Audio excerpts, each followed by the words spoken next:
వరంగల్ జిల్లా నల్లబెల్లిలో బీఆర్ఎస్ అధినేత మాజీ సీఎం కేసీఆర్ పర్యటించారు. ఇటీవల అనారోగ్యంతో మృతి చెందిన నర్సంపేట మాజీ ఎమ్మెల్యే పెద్ది సుదర్శన్ రెడ్డి దశదిన కర్మకు కేసీఆర్ స్వయంగా హాజరయ్యారు.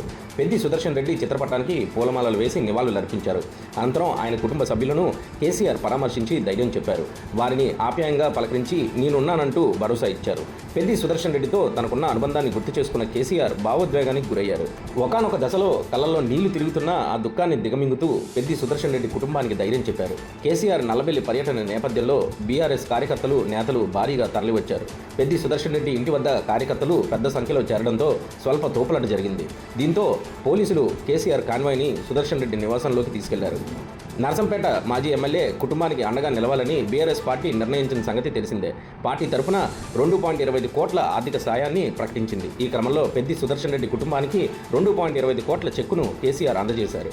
పెద్ది సుదర్శన్ రెడ్డి ఇద్దరు పిల్లలకు చెరొక కోటి చొప్పున ఆయన తల్లి అమృతమ్మ బాగోగుల కోసం మరో 25 లక్షలు చెక్కును కేసీఆర్ అందించారు. అనంతరం నల్లబెల్లి నుంచి ఎర్రవెల్లికి కేసీఆర్ తిరుగు ప్రయాణమయ్యారు.